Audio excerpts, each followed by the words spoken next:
Hello everybody, welcome back to another episode of your OGR, as today was officially the last game for the Edmonton Oilers, which signifies the last OGR of the year here for Season 3, as the Colorado Avalanche beat us 6-5 in overtime, where Terry Lunkinen was able to break free. Duncan Keith did not cover him and was able to bury it right in the back of the net to give the Colorado Avalanche a beautiful win in overtime. It was a great tip by Luckinen. Keith just did not cover him. I don't know where he was off. He was off on fucking Lolo land. There's lots of stuff to talk about here in this game, but, before we get into all that, I'd like to just say thank you guys so much for all the support this past year on the OGRs, and just all the support on the channel recently as well, as we've hit 1K on the channel not that long ago, and the OGRs have been getting a lot of support this past year, so I'd like to say thank you guys for that as well. It's been a lot of fun covering every single Oilers game once again,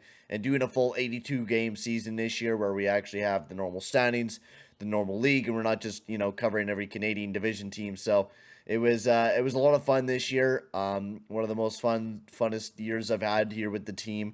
Lots of ups and downs, lots of anger, lots of happiness. So I've been happy that I've been able to cover 96 games this year here for the Edmonton Oilers. Probably even a little bit more than that, because I did a couple of double uploads or whatever for a game. So almost 100 games I've covered this year for the OGRs. So it's been a lot, but it's been a lot of fun. So let's get into this game. But before I do, I'd like to just say, if you are new to the channel, make sure to smack that subscribe button and hit that like button as well. It'll be very much appreciated there, boys. Well, the Edmonton Oilers had a roll right game here in Game 4. We weren't off to a fantastic start to the game, where we just really didn't play a whole lot. We didn't really do very great.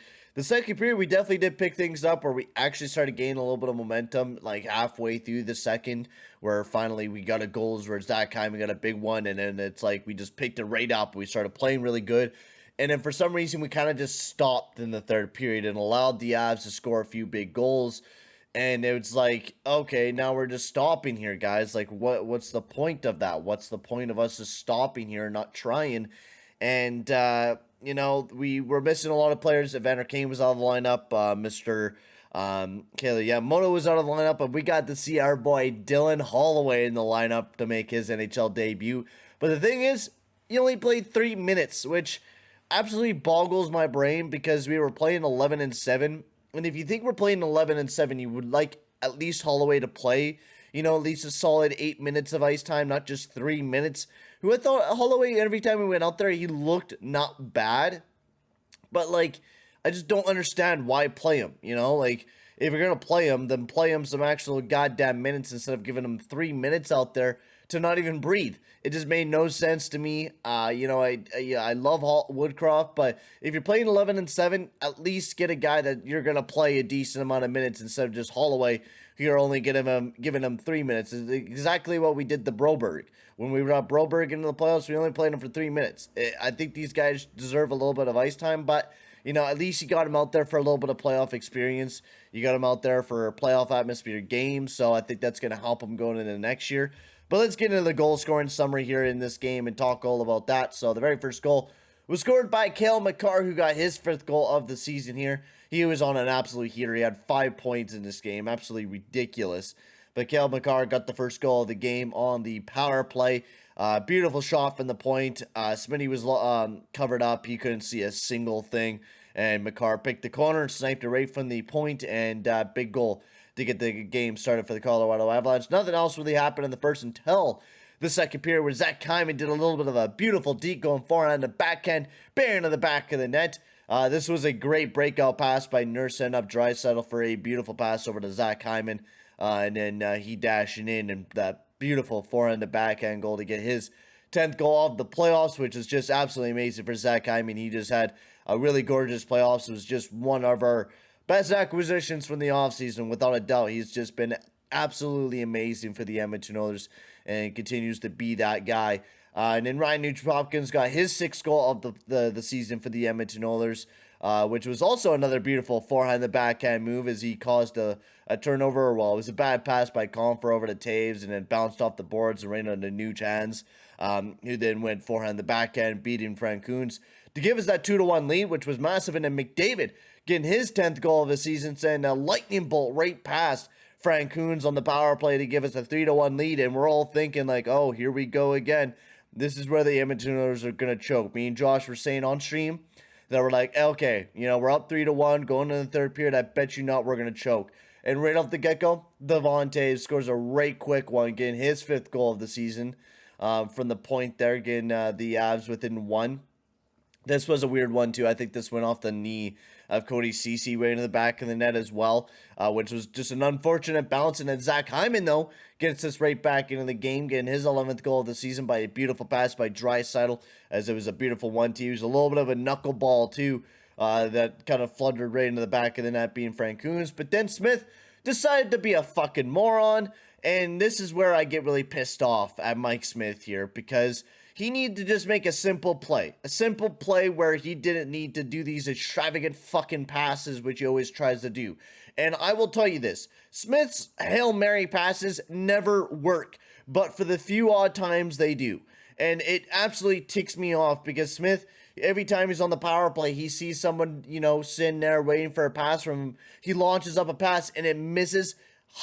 Basically 80%, or actually 90% of the time, his passes miss. So he decides that instead of just, making the smart play and backing off and giving it to Darnell Nurse so he can make the breakout pass, he decides to rim it off the boards, which then goes off the ref and then gives it right to the Colorado Avalanche to have possession of the puck. Then they have a shot from the point and they score a fucking goal because of Mike Smith. And then he starts having a tantrum like a little fucking baby. Starts slamming his stick down, throwing it. Like, come on, bro. Like, how old are you, man? Are you 40 years old? Because you don't fucking act like it. You're acting like you're 19, man. Throwing your stick down, slamming it down on the ice, having a little tantrum because you screwed up. Not because of goalie interference. There was 14 other billion Oilers in the net. That was on you, because you decided to be a fucking smart ass and decided to make a smart play, which in the end was not a very smart play. You should have just made the simple play and passed it back to Darnell Nurse so they could break it out themselves instead of turning it over right back over to the Colorado Avalanche. That was on you, and that was what rallied back the Avs to score another beautiful goal once again, where Nate McKinnon, no one's going to save this one, where he dashed down, scored his 11th goal of the season, and then Mikko Rantanen with a beautiful snipe on the power play to give himself the 5th goal of his playoffs. And there you go. The Avs took a lead in the third period, and then Kassian tied things up, got a big goal, got his 2nd of the playoffs, tapped in the rebound by Draisaitl, who squeaked through on Frank Coons, and he buried it. He buried that rebound, but then look at him. In overtime, scored his 6th goal of the season. We wasted time. We wasted fucking 15 minutes and a few minutes into overtime just to see this outcome, to get his 6th of the season. And once again, Duncan Keith just missed his assignment, didn't cover his man. Bouchard wasn't in front of the net. And once again, just a horrible, piss-poor job by that defensive pair. And once again, where Keith actually didn't play that bad in this game, but that's mostly because he didn't get a whole lot of 5-on-5 minutes throughout this game. And thank goodness, because when he gets less ice time, he definitely plays a lot better. And just a disappointment of a game where I hope Mike Smith is not going to be in an Edmonton Oilers uniform, to say the least, going into the next year. Even though he probably will be, he doesn't deserve to be in an Edmonton Oilers uniform. But moving forward, we'll go into the players. There was a lot of lineup combinations, so we're just going to talk about each individual players that did good. Hyman, McDavid, Draisaitl, I was all really happy with them. They were looking like they did not want to go out without a fight. I do give them that. They were playing amazing. Draisaitl had 4 assists. McDavid had a 3-point night. Hyman had 2 goals on the night. All of them were playing absolutely amazing. Nuge, he had a not bad night. Jesse Puljujarvi struggled at moments of time. I think that was mostly because of his separated shoulder. McLeod was all right, but he didn't play that great. Amazing defensively. Malone, Fogle, Kassian, Ryan all did not have very great nights. I did not like them. They weren't very great defensively, and yeah, they just didn't do a whole lot out there. Defensively, Bouchard, Keith were probably one of our best defensive pairings throughout the entire night. They played really good. They didn't get a whole lot of ice time, but they simply just did really good throughout the entire night. They actually got the most 5-on-5 time, even though Keith didn't really get a whole lot of ice time. I think that's mostly because we did get a decent amount of special times out there as well, so that's also to note. But Keith and Bouchard, they did all right up until the last goal where, you know, they got a defensive zone face-off, which they shouldn't have gotten. Nurse and CC, they didn't play that great either throughout the night. They were kind of a defensive liability. And Kulak and Barry, they didn't do that great either, but they were probably one of our other better defensive pairings throughout the night as well. So that's about it here, boys. You know, another disappointing end to the season, but you know, there's a lot of hype to talk about. We made it to the conference finals. We'll just have to see what that atrocious GM and Ken Holland will do after us making it into the conference finals. There's still a lot to work on with this team to make us a Stanley Cup contender. The defense and goaltending is two of the biggest things that we need to improve upon. And if we don't improve upon it, I don't believe we'll be able to make it out of the conference finals or even out of the second round going into the next year if we don't improve upon the stuff that we have, you know, had weaknesses in. You know, I think that's a big thing. We cannot stay stagnant with the team that we have. We got to continue to improve the team that we got as well. But we'll see what happens during this upcoming offseason. But for now, guys, I'm going to end the video here. Thank you very much for watching, and I'll see you guys all in the next one. Adios, amigos.